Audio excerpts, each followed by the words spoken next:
Hello everyone, today we talk about the 1683 campaign of Vienna, looking at the spring of the same year and the political, strategical, logistical issues of the Ottomans, but naturally the entire situation, the empire, Europe, broadly meant. That every once in a while I come back to this because I think it's important to look at, let's say, I have the chance at this to explain this campaign in depth, right? To a depth that, in theory, you can extend to any campaign of the period if you make the proper research. But that exemplifies, given the importance of the battle. I also made a video last either winter or spring, properly about the battle, as well as an introduction. But we will get, in fact, in a much more thorough detail, hopefully at some point, regarding this engagement, because it's just beautiful to narrate that anecdotally and with actual, military analysis and so on. And of course, looking at the late 17th century Central Europe and the Balkans, we don't have to think we have an extreme information about, especially the logic, the motivation, the actual objectives of all the characters involved. As we've seen, especially from the diplomatic background, everything was extremely complicated. There were different factions all trying to tip the balance of their cause from different courts. You have this sort of impious fetus between the Turks and the French. You've had 20 years before the Battle of St. Gothard that allowed the Christian victory by Montecuccoli to provide Vienna for, in fact, the following decades with that minimum defense, because at the time basically did not even exist one, that would help sustaining the 1683 siege, which, as you know, was won also by a very short margin. You have a massive papal financial support, diplomatical work, trying to make to get the emperor and the Polish king along, for all the implications that this had for Central Europe, for Royal Hungary, for the other theaters also in Eastern Europe. So this is a topic that I think can really be dissected in the adequate depth, and then through that maybe passing in the future with other series on other scenarios of the same period in the same depth next to our early modern warfare videos that, as you know, we periodically make with greater frequency and abundance. So let's stick to the Ottoman perspective in order to understand what was that immense army doing at this point and the enormous difficulties that, of course, also the Ottomans navigated themselves successfully through well into the siege. This was not an easy endeavor at all, right? I made other videos that explained a bit the otherwise really unknown, or at least undocumented, planning, right? Political, strategic decision. In theory, of course, difficulties would have increased, but even Warsaw, as strange as it may sound, was one of the possible objectives, especially in Central Europe, as you crossed Italy out of the options, because it would have required a much bigger logistical effort. We do not know exactly how the expedition came to be, decisionally.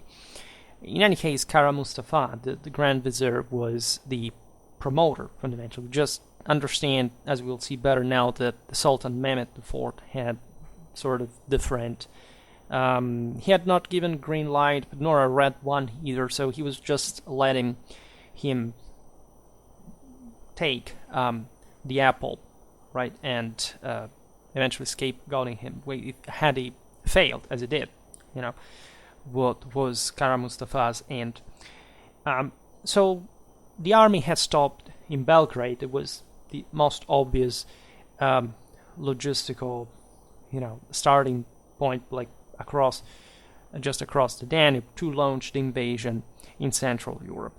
Right, the weather on the Balkan Peninsula, with the entrance in spring, had sensibly improved. It had allowed the Turks to move the army more easily and rapidly through what was ancient Pannonia, fundamentally, that had turned into a frontier, as you know, between the Ottomans, the Hungarians, actually, sponsored by the Ottomans, and those sponsored in lesser part by the Habsburgs. It was the so-called Krajina, that is, of course, in Slavic the concept of frontier, hence other names like Ukraine, for example, and many other regions in Europe, actually, that you also hear less often, the eastern part. So this area was, we can say, geohistorically called Trans-Danubia, right? So across the Danube. I also made a video about Trans-Danubian Dacia at some point for other reasons, but it's interesting to group, and I'm starting to do it with the playlist, my videos on the basis properly of the geographical boundaries. And this region is characterized by its meadows and marshes.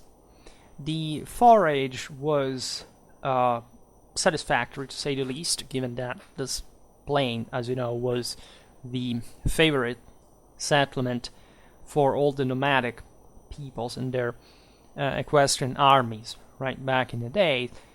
This could sustain the massive Ottoman army. However, the season was still more humid than usual, so this affected the rapidity of march, because the terrain was heavier, swollen, and soaked wet, at least more than the average, and the rivers risked to swell and threatened bridges and crossings of other type. So the Ottoman army arrived at Osijek on May the 19th. The dates are, I don't know how many of you has been working with sources in general, but different sources usually give you different numbers. More or less we can reconstruct, of course, this case, the 19th, May the 19th, May the 23rd, according to Mauro Cordatus. And there are, in fact, some scholars just prefer this or that day. It's not the end of the world, like, even to make a mistake in this regard. There are much more important factors, and so that's also an example of how subjective history can be, with very high levels of accuracy. And in Osijek, the Ottomans made a long rest, had a long rest. They awaited, they welcomed at that point, were reached by the contingents of Turkoli, that was, as you know, basically the leader of Ottoman hegemonized Hungary, that was in quite an awkward situation, because his enemies were primarily the Habsburgs, but having an army at home of Ottoman Turks and their allies was, say, something to be wary of, and we'll explain also how politically he was benefiting from that at the expenses of Hungary, in a way. So, needless to say, we've seen it in many Ottoman warfare videos, there was plenty of Christians in the Turkish army. These Hungarians were part of the Christian contribution, together with the Moldavians and the Wallachians. So all forces that marched under their, with their Christian faith, but in an army in the name of Allah and of Muhammad. Serban Kantaguzenos, that was the Hospodar of Wallachia. This was an interesting way the Ottomans had to put some Greeks in areas of Romania, fundamentally to to maintain almost a Byzantine dynastic continuity on these, say, decentralized areas. And this guy considered himself like the guardian of orthodoxy against the Catholic king of Poland, right? That wasn't really hiding his interest for the lands in this region, by the way.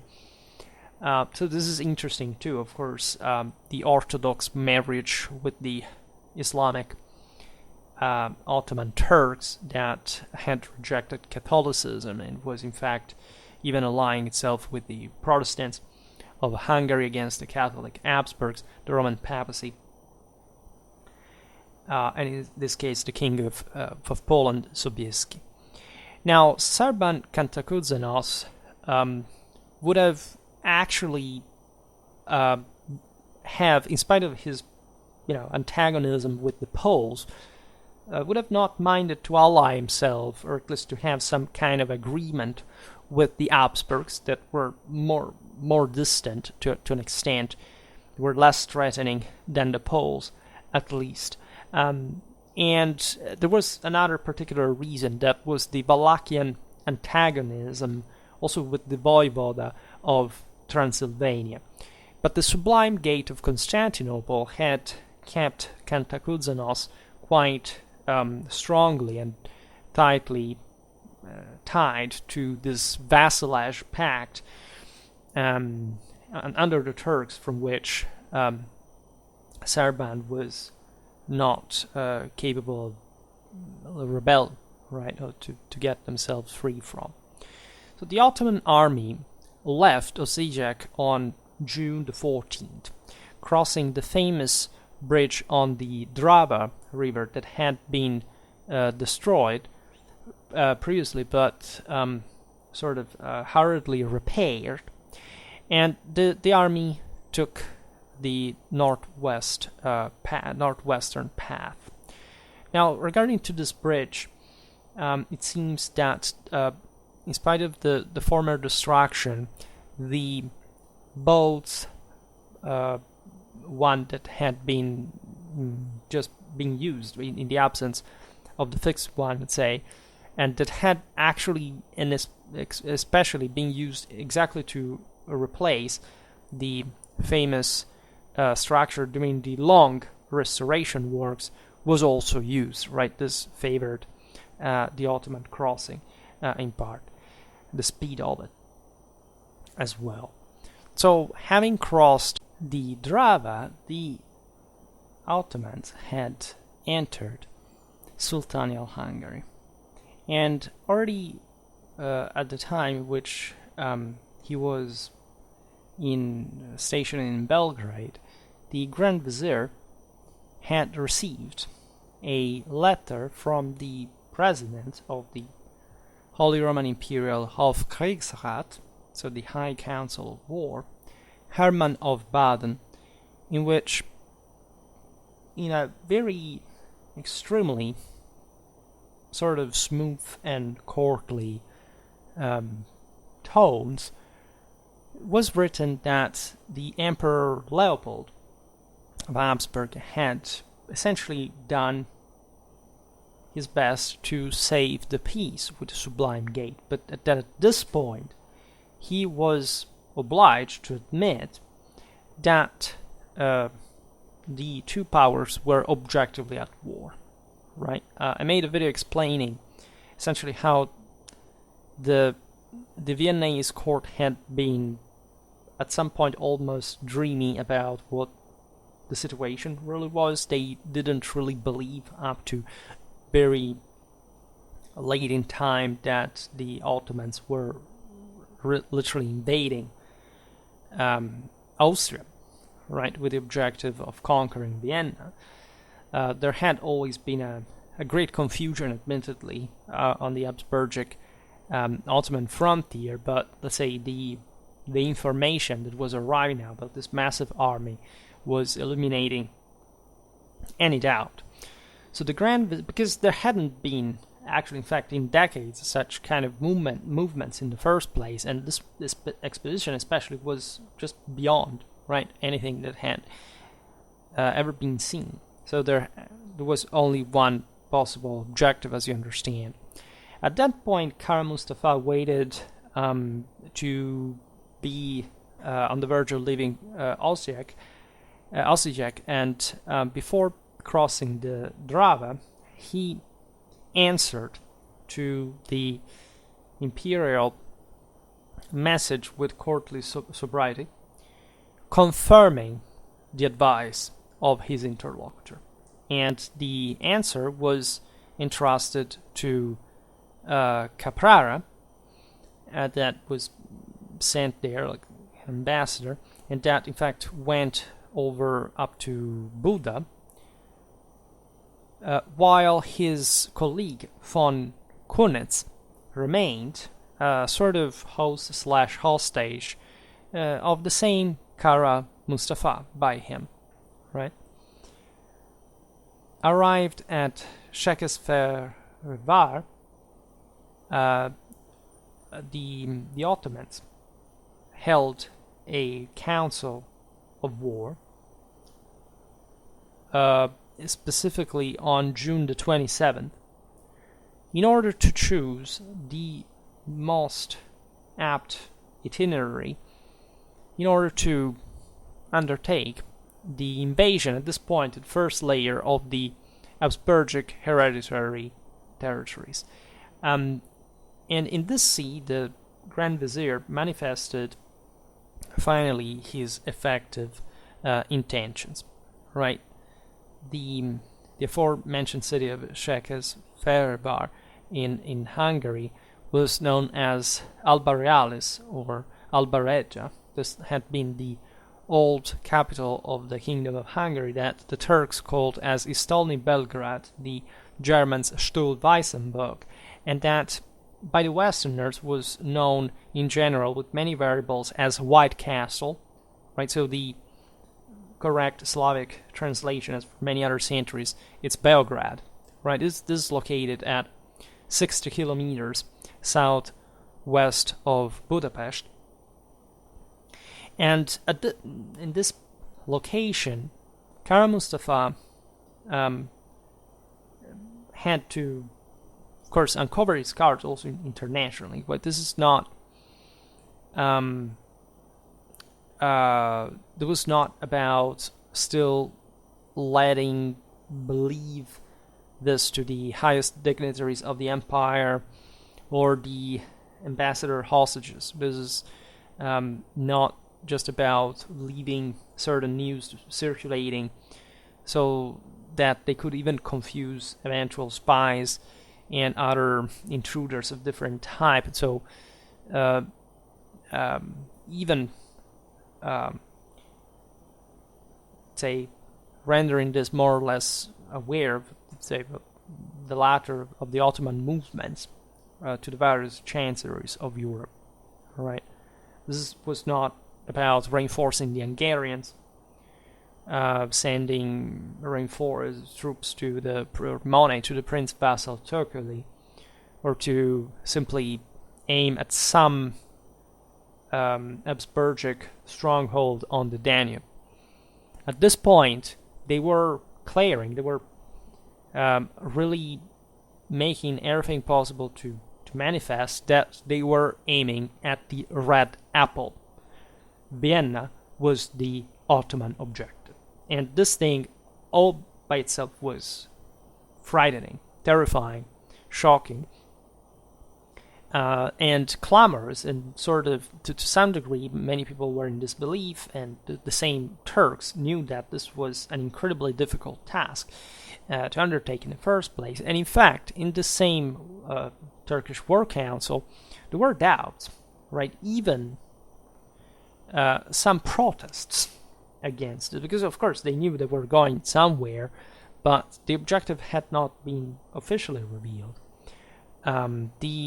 The Ottoman etiquette was quite strict, as you know. This is especially true for the Topkapi, for the imperial palace, etc. But in general, the Turkish hierarchy was extremely rigid and did not leave, especially it emphasized silence a lot, did not leave much room to indiscretions, sort of like outbursts, etc. But the thing here was so big that some felt the need to speak up. For example, the Beyler Bey of Buda, Ibrahim Pasha, and the Tartar Khan Mehmed Ali Giray, that were the two principal chiefs of the Ottoman expedition after the same Grand Vizier, voiced vivaciously their opposition to the plan of attacking Vienna. Right, albeit, according to some sources, the Ottoman chiefs, notoriously contrary to that adventure, such as the aforementioned Pasha of Buda, had not been really invited to this meeting. Right, so in reality, their protest would have come later to the Sultan, right? And we know this also in very traverse ways. For example, from the French diplomatic papers, and these specifically would actually shift the date of this war council on July the 2nd, and specifically would speak of the opposition of the two high dignitaries, the Ottoman and the Tartar one, but it doesn't say expressly that these were present exactly the same event, which could have even taken place between the Grand Vizier and his immediate and direct subordinates, right, of the same Ottoman forces. As we've seen, these were other, essentially a provincial and a vassal commander. I mean, they were pretty important institutions, especially the Ottomans had bombastically provided these rulers with some titles that should have been at the same level of European royalty, according to their hierarchy and ideology, but they were objectively important as far as the contingents that were providing, especially, I mean, the Hungarian support logistically and what could be provided by the Tartar horsemen for the terrible work of laying waste, as it would happen dramatically enough, paving the way to the Ottoman army was, of course, remarkable, right? So this meeting would have not been a deliberational reunion with an attached discussion where everybody could say whatever they wanted, right? This was actually allowed to some degree by the sultanial custom. This meeting, however, takes up the function of sort of briefing of strategical and logistical kind, as we can imagine, especially for this massive size of an army. And these feelings of protest stemmed from a true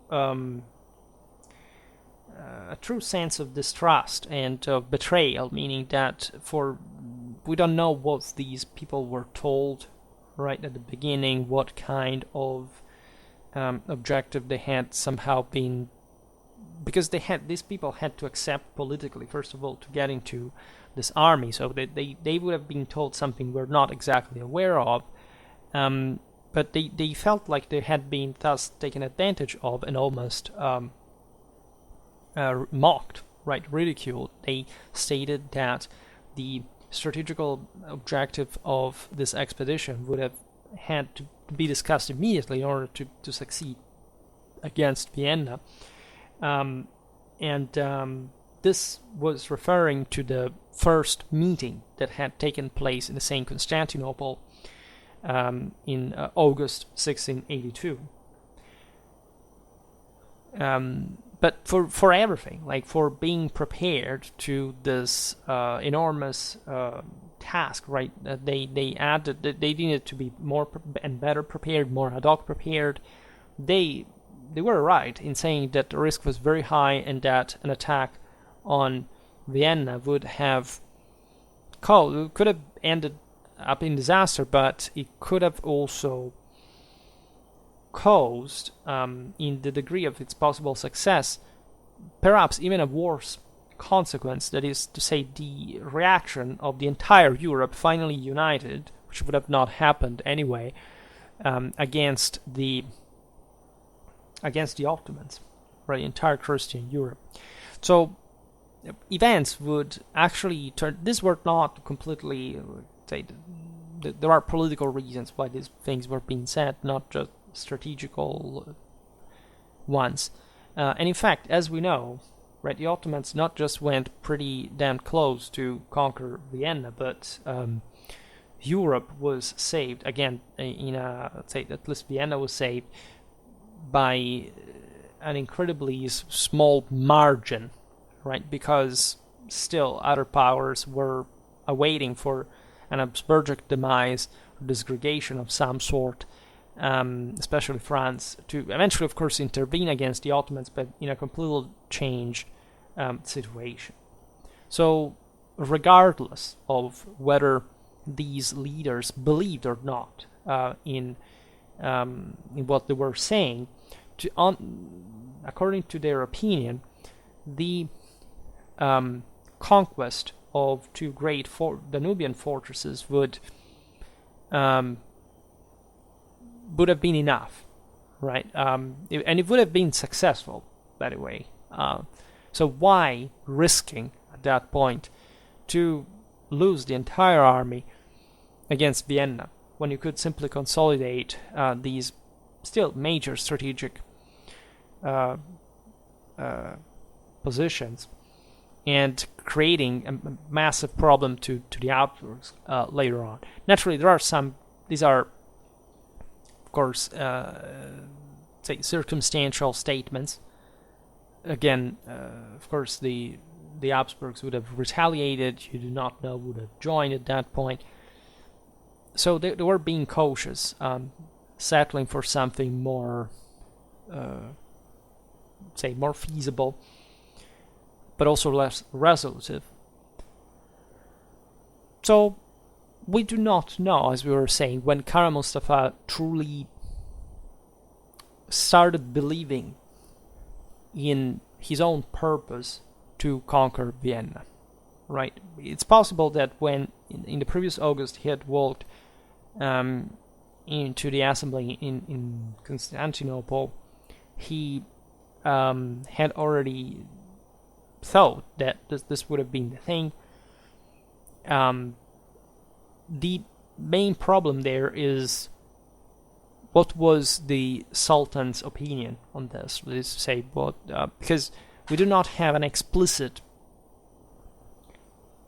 again, green light given by the Porte about this, but it's obvious that such massive resources for the army could have not simply levied without some tacit support, at least, right? And we are sure that it's objectively unthinkable that the Grand Vizier was acting by transgressing sultanial formal prohibition.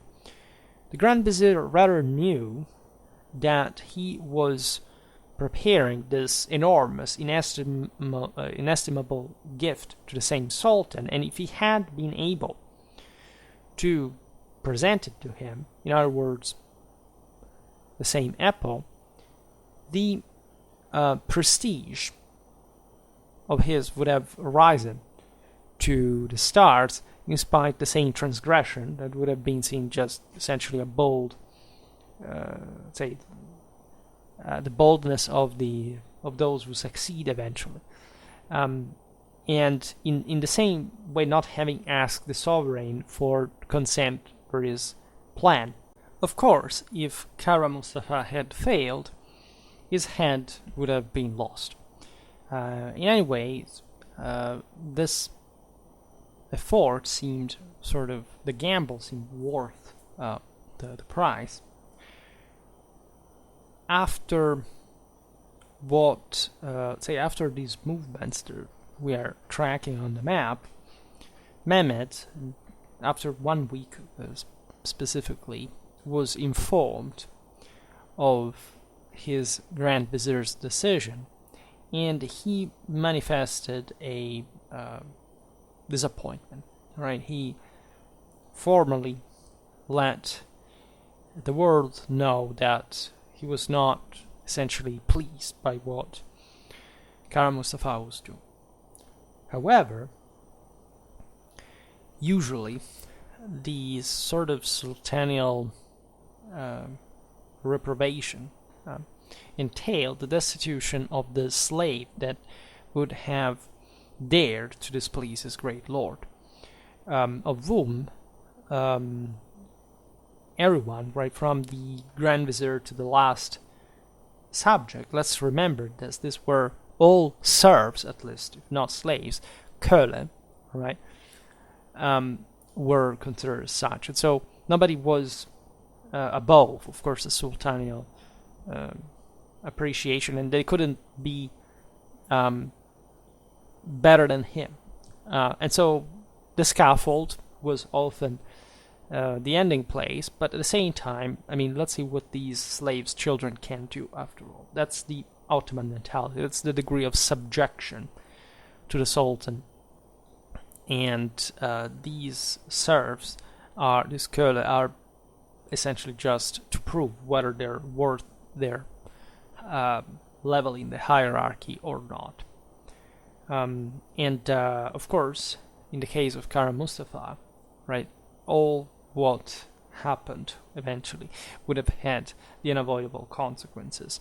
But only 6 months later, right, when his objectively bold yet almost successful enterprise had failed. You know how he died, right? He was strangled by a silk thread, and his head eventually was brought to the sword. This means likely that Mehmed IV was rather supporting Kara Mustafa's work initially, right? That the Sultan, of course, decided that it was okay for him to gamble as well through his commander.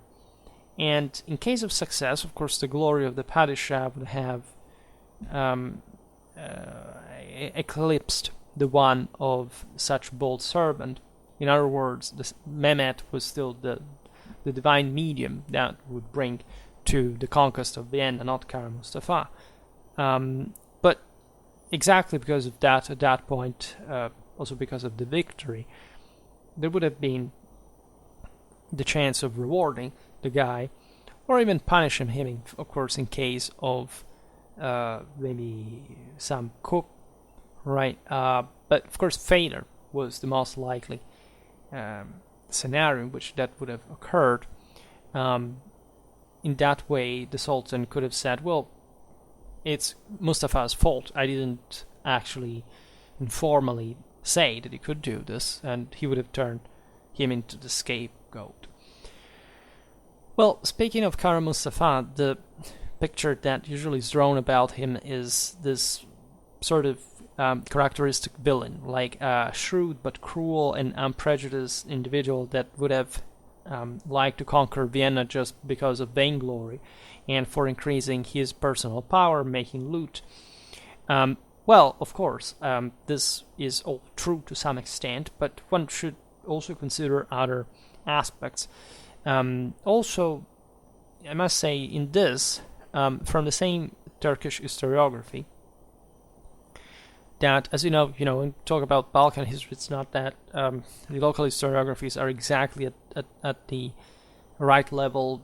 Of course, in the West, we are at the top in terms of reliability and whatever, but gradually, and also thanks to this sort of different perspective from the various countries of the Balkans, the relations with the Ottomans, etc., interesting things are emerging, such as the fact that Kara Mustafa would have been particularly sensitive to the political mystical ideas of his spiritual director, that was the 50 years old Mehmet Vani Efendi, that was constantly next to him, and that was essentially represented as an Islamic version of the Catholic correspective Father Marco Daviano, that, as you know, it was sort of the soul of not just of the Viennese resistance, spiritually speaking, but also a relentless diplomat and motivator for for Leopold of Habsburg and so on. And if you go to Vienna, you see his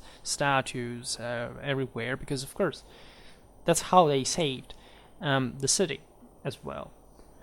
So this much is true. Kara Mustafa did hate Christians, and that he, for this reason, in the 17th century, and especially in these parts of Europe where the idea of holy war was sort of more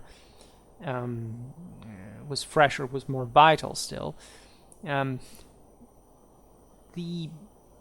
Mustafa would have been inspired by Mehmet Bani Effendi with these dreams of Ottoman and Islamic universalistic conquest, right? So the same dream that we talk about of the imperial Catholic, we can say in a universal sense, rule, right? What had been the Roman Empire that, remember, the Ottomans bore, according to them, the crown of as Caesars, that would have had to bring true Vienna to the same Rome, so the holiest, the truly holiest city in the world as far as the imperial Catholic tradition is concerned. So naturally, I will not digress on the considerations that would have happened if Vienna had fallen. All the stories. I'm not a fan of what ifs for very specific deontological reasons, we could say. But there is no doubt that, of course, a lot would have surely worsened for the Catholic cause, and even if we cannot envisage, a conquest of Italy or some further pushing in Central Europe, still the Ottoman Empire would have consolidated enormously. Its positions would have come to threaten a much wider area, both in Central and in Southern and in Eastern Europe. Now, the Ottoman army entered Habsburgic territory for the first time on June the 29th. We do not know whether this is a coincidence or not, but you know that this day is the one of Saint Peter and Saint Paul, right? It has a very specific Roman meaning. So while because these, of course, were the not just the most important apostles, but the ones, of course, beheaded in Rome, and so this was all an incredible connection with that. Now, while the bulk of the Ottoman army advanced inexorably, because there was actually nothing to put between it and Vienna, this we have seen also as far as the preparations and the relentless negotiations for reinforcements, for putting together an army of relief later on and so on. The Tartar and Magyar runners, by the way, because the Hungarians were also, as you know, and we have seen recently in some videos, the ones about the German Catholic armies, when we're talking about the Serbians, the Croats especially, but also the Hungarians, had been turned into quite of a sort of more steppish military style by the Ottoman proximity. One of the Tartars that were easily to arrive from the Danubian corridor from Ukraine, the Crimea, and so the entire picture was really terrible, just even inside. These people led their tremendous raids and through it a destructive war, especially against the rural population. In spite of the Turkish strength, the traditional alarm system and the local militia levies, doesn't matter how improvised, through, for example, fire signaling in this case, would present with some, resistance. After all, consider the courage of these communities in the first place, right? These were all sort of, again, we've seen the heraldic forest that still 17th century Central Europe really was in terms of communities, villages, lords, different ethnicities, different faiths. Sometimes also this frontier made up at some point by the settled refugees that had been escaping in previous generations from the Ottoman conquest, etc. It's as if these guys had, and this is what really happened, they withstood the Ottoman onslaught by themselves and not really even realizing how long or how big these raids would have been, and even how to localize them in time. And I mean, think your house is there, your family is there.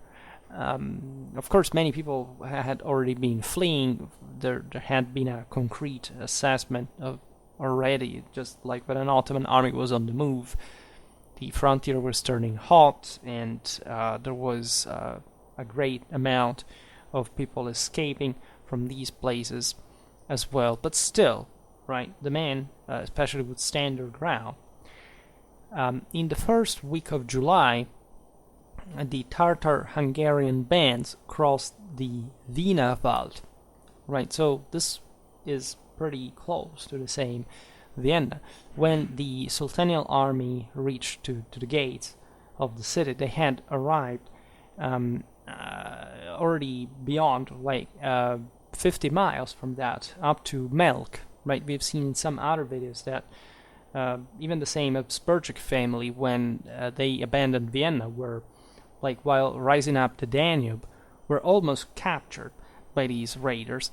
Just the French ambassador, hated by everyone because of the French role in the international situation, Louis XIV sort of waiting for the Habsburgs to sort of have a heavy blow to eventually intervene, like if the Ottomans had threatened other parts, say, not at that point, but in the future, of course, France would have intervened in places like Italy or the same Germany, as they had already been eating up pieces of that from the Habsburgs, also because the local Protestants were fine to be under the French, actually, than under the Catholics. In that sense, you see, the French were Catholic, right? But with the Habsburgs, they did not want. There's a messed up story, but here, we are Europeans. Now, this Melk, as you know, is a magnificent abbey just upstream Vienna on the Danube that you can visit, etc. It's very far away, and well, that's the degree of how west the raiders arrived, and it's terrifying, right? It's just like in almost basically the heart of Germany already. Also, they would go as far as the Ibs River, right? Now, at that point, those peasants that had not escaped had organized a small armored force that was capable of opposing themselves when across all this territory when the raiders rose up the Danube. Other bands had already reached the Leitha Valley in the north, and from there they had the northeast, right? They had moved towards the south, further sacking Breitenbrunn, Eisenstadt, Rust, Sopron. The peasants that for weeks had been hearing of, say, the rumors of this imminent war, since the beginning of July had stopped harvesting. Some groups of villagers had, however, the possibility of negotiating to be at least, say, spared from the war's excesses. So there was some foraging logistical need for the Ottomans to leave, in a sense, the countryside populated, to have resources to access, etc. Now, in Habsburgic Hungary, Imre Tököly could experiment his greater popularity, presenting himself not just as the shield towards the same Ottomans, paradoxically, but also posing himself as a mediator or protector of those who would have essentially made an act of submission towards him. So this naturally the Ottomans wanted to happen because the risks still of a resistance, an organized resistance, or at least some difficulty of the same territorial control, as we've seen, were the other face of the coin of having entered this territory. And we will understand also now the problem, because the Ottomans would advance without taking actually other avant-posts and or besieging some, but with scarce forces and really going straight to Vienna, also exposing their supply lines. So all the logistical problems could be facilitated by favoring the cooperation with the locals rather than simply terrorizing or reducing them to desperation. Thurkoli had a great chance here because, you see, Habsburgic Royal Hungary, as it was called, was just adjacent to the part of Hungary that Thurkoli controlled on behalf of the Ottomans. Then there was properly Buda, that was under an Ottoman, as we've seen, commander, provincial commander. So these were the three parts of Hungary, aside from those territories like Transylvania that had belonged historically to the kingdom, but those had had separated from it in a way, administratively. So the idea is that Thurkoli was using this also territorial continuity, and of course ethnic one, to tell those Hungarians under the Habsburgs, look, I am actually the guy here that is protecting you. I'm a Christian. I am, yes, I'm actually an Ottoman guy, but don't mind that. An Ottoman guy meaning, operating with the Ottomans, being legitimized by the Ottomans, etc. But if in this big mess, given that still you have the Ottomans in fact crossing your lands, you subject to me and I become your great lord, I can protect you right on this frontier because the war is going to be over at some point. And this was particularly, you see, we have seen in medieval history videos, especially in post-Carolingian Europe, how often peasants would spontaneously decide to give away part of their liberty to some lord for protection, right? And in times of desperation and deep crisis, you can argue that not just the inhabitants of Royal Hungary, but the ones also, the areas controlled by Thurkoli, were sort of paying, of course, for the war, contributing to the Ottoman war effort, and the situation was not as positive, and so you would rather prefer to have the strong man, especially as long as he was Hungarian and he ruled from your own land, and rather than, say, just being at the mercy also of the Tartars and other bands, because at the end of the day that there was a contrast also between the same elements of the Ottoman army. I mean, a Tartar from Crimea came to Hungary at this point. Well, he wouldn't mind to rape, to kill, to burn, whatever. But at that point, a powerful Hungarian nobleman would have, even in the Ottoman army, posed himself in between, would have exploited the situation for their patrimonial territorial interest to strengthen, say, the relation with this or that community, whatever. Naturally, there were those Hungarians on the Habsburgic side that didn't quite like the one from the other, but overall, right, that's the dynamic that we are drawing here.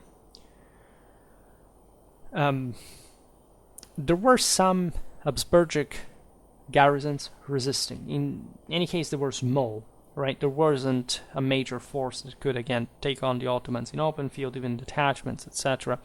We're talking about the localities of Forchtenstein, Wiener Neustadt, Eberfurt,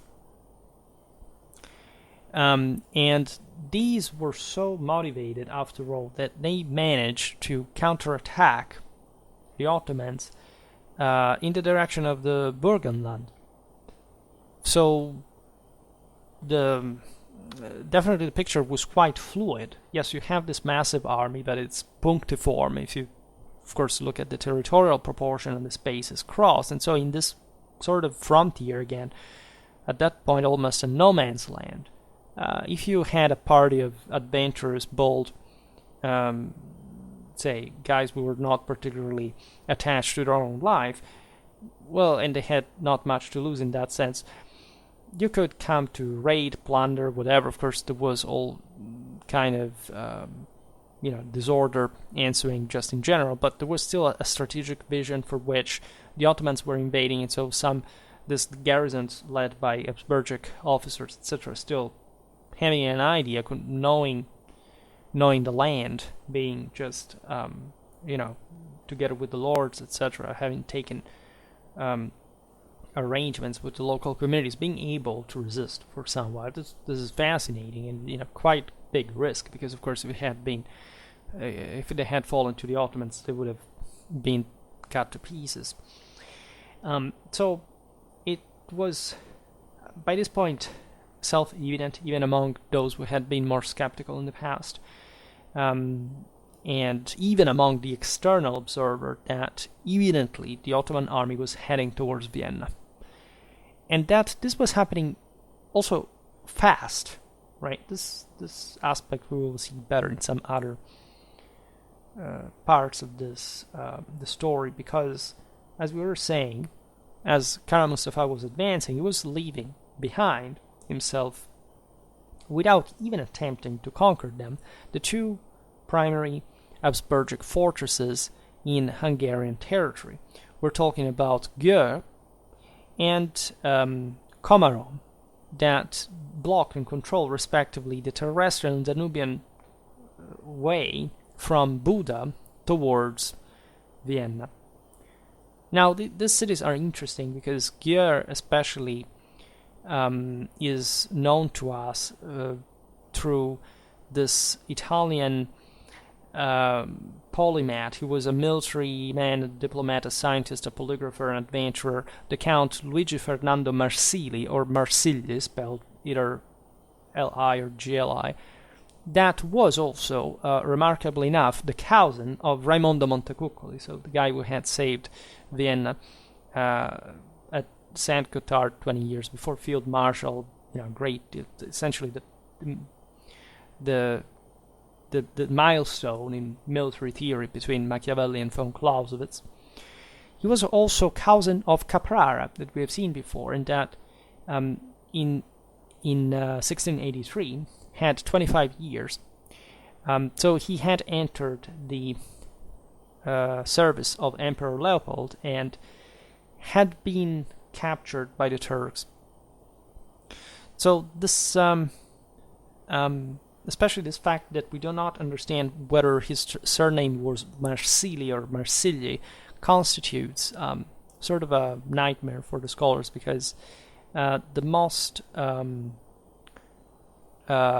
used term is Marsigli, but it appears as Marsili when we look at this specific context. He had been born in Bologna, northern Italy, in let's say on July the 10th of 1658. He had been a diplomat factotum at the service of Venice, interestingly enough.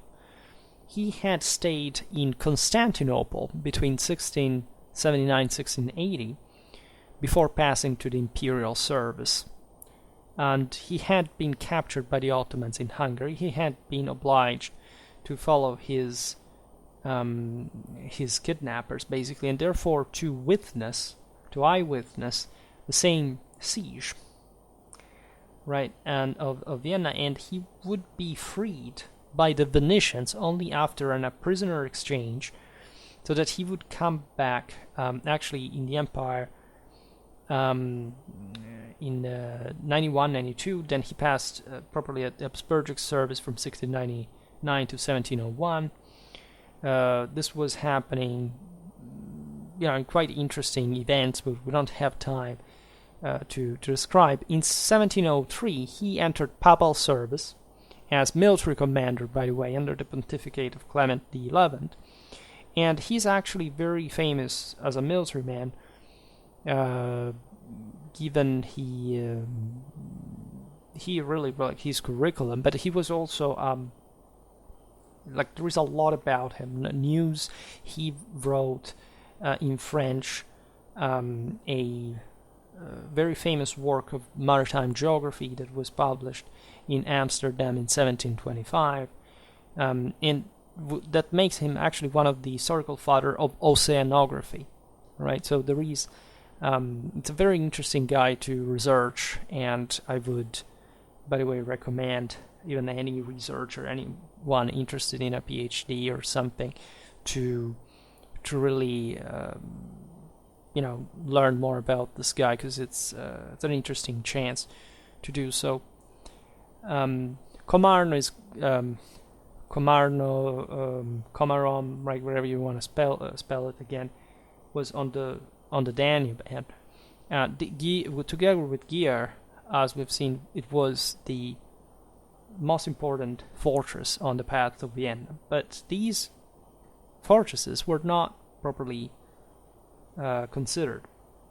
It is true, actually, that Gier was besieged, right? The same Kara Mustafa had arrived there, but he would leave on July the 8th, and he went on, entrusting to the Voivode of Transylvania, Mihaly Apafi, the continuation of the siege.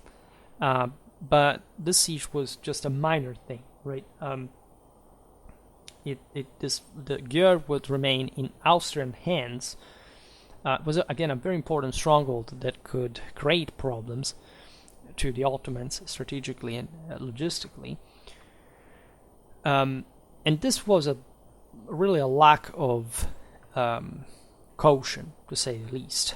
But if it's also understandable, because of course you cannot eliminate risk, but especially if your objective is Vienna and you count on its fall, yes, these two fortresses can be a problem, but the main problem is still the defenses of Vienna. And if those fall, if no, say, satisfactory relief arrives, and or you manage to defeat it, of course these other fortresses are going to fall as well. So it kind of makes sense. And if the Ottomans had otherwise stopped to Győr and Komárom, they would have depleted precious men and material. So the Voivode of Transylvania was left there also just precautionally, right? The purpose, yes, was besieging the city, but not actually attempt even to take it, right? The important was to seal it as long as the Ottoman army was involved in Vienna, so that the besieged could not sally forth and harass, right, with hit and run strategy, the Ottoman supply lines, etc. So it's obvious that this was done with that speed necessary to just arrive to Vienna, do the thing for how big it was, and hoping for it to collapse, so these other say fortifications would have collapsed as well. All right. So this would have also distracted other troops from the surrounding countryside. I mean, of course, it would have put much greater pressure on the enemy to put together a relief army, etc. So, but that was unavoidable, right? At the same time, this would have distracted forces on Vienna proper, so where also the majority of Ottoman forces were concentrated, so that it would have, you see, when what I say from the Clausewitzian background, the odds would have been balanced. With the biggest operations, it's always like that, and wasting time around these other places was nonsensical, considering the enormous strains put already on the Ottoman logistics, the really stretched lines, etc. Now, a part of this speed was also destined to show properly the world what the plan was. Leopold and his high commands had basically, up to the last point, deluded themselves, or wished to delude themselves, that the ultimate objective of the Ottoman expedition was to simply get out the Austrian forces out of all of Hungary, so of the royal one, and to transform this in the further outer buffer state that the Thököly could have brought the vassalage for the Sublime Gate. So the Austrians were already habituated historically to have the Turk as a neighbor.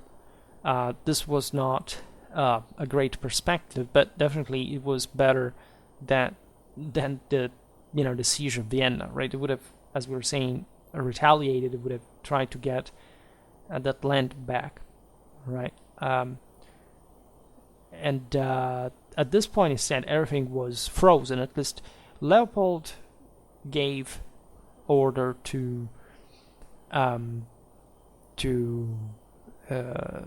occupy the fortress of Neuhäusel. That, however, failed. Right, this fortress was in the hand of the Ottomans at this point. But in the general mess, yes, the Austrians had decided to make this counter move, but in a strategic sense. But the Ottoman onslaught was too overwhelming, and so trying to distract the Turk from Vienna was just not feasible at this point. It was better to concentrate on the defenses that, as you know, were hopelessly scarce, right? And so that would make also the threat ever more plausible, credible, and dramatic, to say the least. Again, I will post, as usual, below this video the links to the other videos I made about Vienna 1683. So I have made them at so many different levels. Let's say we will see them hopefully soon again. But it's just realizing, you see, even from a video like this, all the problems that were present at this point, all the issues, all the difficulties, all the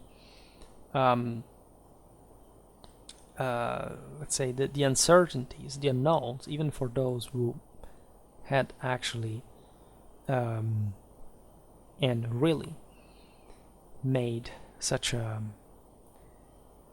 great effort to get there. And this is always the case in military history and in history, in politics in general. I mean, there are some difficult choices you have to make, because really, the more you want to do, and the least options there are, right? Either you gamble or you don't achieve anything. And so you give time to the enemy for doing something else, leaving the initiative to him. So this was, of course, one of the most famous campaigns in the history of mankind. And again, we will keep discussing it forcefully for this reason. For today, however, I stop it here. I just hope that you enjoyed this video. If you did, please share it. Otherwise, leave a like or subscribe to my channel if you're interested in my upcoming content. As always, I thank you heartily for listening to me. I wish you a nice time and see you next time. Bye.